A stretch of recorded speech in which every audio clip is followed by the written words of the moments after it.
Hi, I'm Andrew from Fire Safety Stick, and I want to go through this unique fire extinguisher because it's very different to these traditional extinguishers. So firstly, it's fair to say that these are at a higher price point than one of these. However, it's very important to remember, these have a shelf life of at least 15 years and need no servicing during that time. Whereas with a powder extinguisher, for example, that lasts for just 5 years and really should be serviced every year. Now the reason why I say that is because in the case of the powder extinguishers, because of the vibrations or the temperature fluctuations, especially in a vehicle, the powder inside can clump together. Now, did you know that this 1 kg dry powder extinguisher has a discharge time of just 7 seconds? And that is if it's in good condition. Because if it hasn't been serviced, that 7 seconds can go down to just 2 or 3 seconds. Whereas a fire safety stick has a discharge time of either 50 seconds minimum or 100 seconds minimum time. Lasts for 15 years, lasts for 5 years. So now you can see these are actually much better value than one of these things. Now another important thing to remember about the powder extinguishers is that government advice is now that they should not be used inside confined spaces, such as in a motorhome or caravan or even in the home.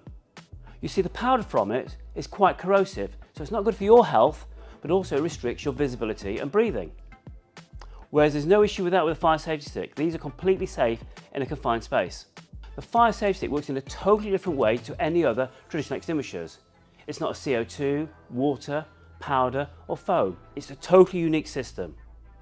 You see, inside it is this. It's a solid resin that sits inside.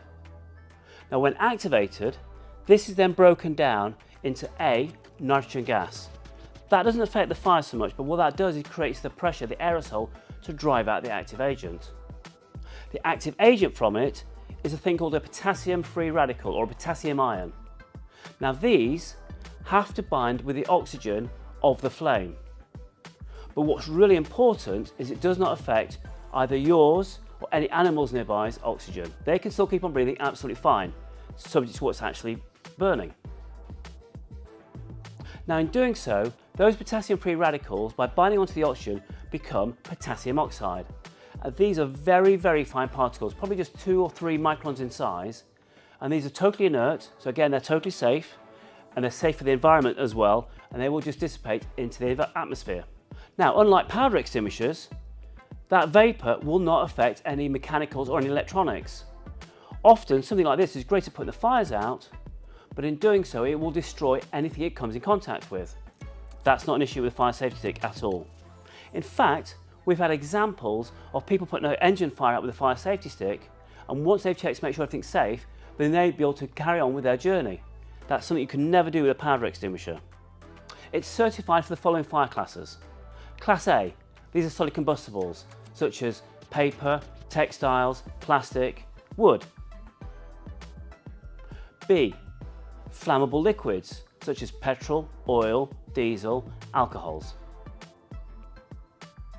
Class C, which are flammable gases, things like methane, butane, propane, etc.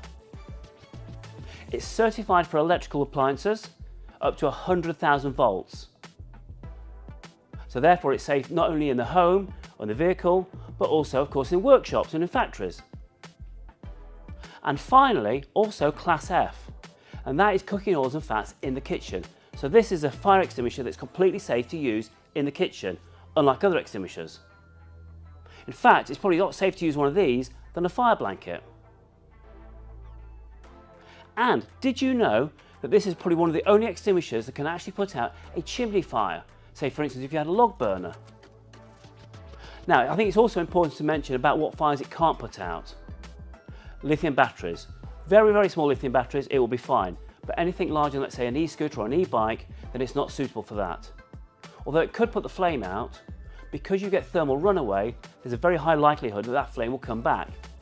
Now in fact, our advice is, even if you had a lithium fire certified extinguisher, do not approach it with the extinguisher.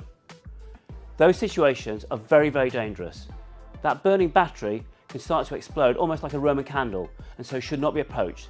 Leave that to the experts. Also, it will not put out things like burning coals or established log fires. Now the reason for that is because although it works by taking the oxygen away from the fire, it does not cool it down.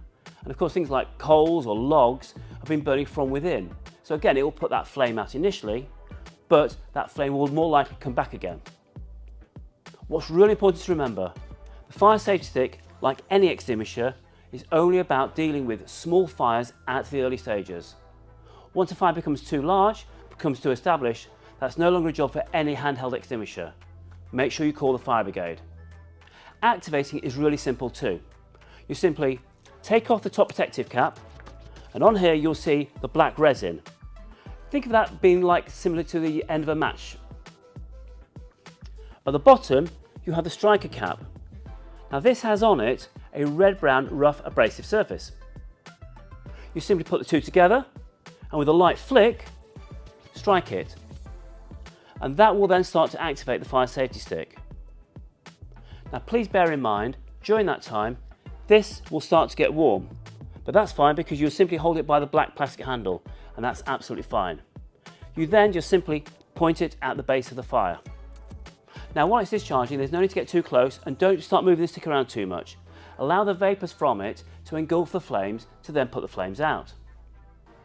The flame could well be out within seconds. However, once this is discharging, it won't stop, so keep using it until it's fully discharged. During which, you keep holding it at the base of where the fire was. You're not causing any harm or any damage. You might as well use that to stop any potential reignition or any parts you might see there'll be a flame that's still burning that you've not seen. Now another thing to bear in mind is with a fire safety stick, these can easily be thrown away into the domestic waste after they've been used. You can even recycle it because all that's left is an aluminium tube and a black plastic handle. However, this is something you must never do with a pressurised extinguisher. You see, these have to be professionally recycled. You can't just throw that away in your domestic waste. Now let me tell you about a really unique thing about the fire safety stick that no other extinguisher can do. You see, if that fire is too large and you're in a confined space, you can simply activate the stick, leave it behind, you escape to safety, it will still carry on discharging and filling up that confined space with the vapour. And by doing so, it will repress the fire and possibly even put it out. But it will certainly bring it right down so it's in a much safer position for the fire brigade when they arrive. Now, although the fire safety does not need to be serviced as such, there are some very simple, basic visual inspections that we recommend you do regularly. First one is to take that top cap off and inspect that black resin on the top. Make sure it's nice and firm and it's not soft, but do so with your fingertip, not your fingernail. If you use your fingernail and it is soft, then there's a chance you might fracture off that black resin. Now if it is soft, not a problem. Just bring it indoors with the cap off and it'll cure hard again within 24 hours. Now another thing to check is the bottom striker cap. You see, without that, the stick will not activate. All you need to do is just take it out and check to make sure that the red-brown surface on there is nice and dry. But if ever you lose one, then don't worry, replacement striker caps are available. Now, depending on where they're being stored, there is an option to add a tamper tag to that bottom striker cap, so that way it's secured and won't be lost. Please see the website for more details on that. Well, that just about covers most of the details there for you, but make sure you look at the rest of this web page because there's lots more information on there, especially some of the many success stories that the fire safety stick has had. And please remember, again, fire safety stick and any other handheld extinguishers are all about small fires at the early stages. Anything too large, too established, that's no longer a job for an extinguisher. But remember, with the fire safety stick, if there's a confined space, activate it, leave it in there, escape to safety, and you've got the fire safety stick there that will repress the fire for you. Many thanks.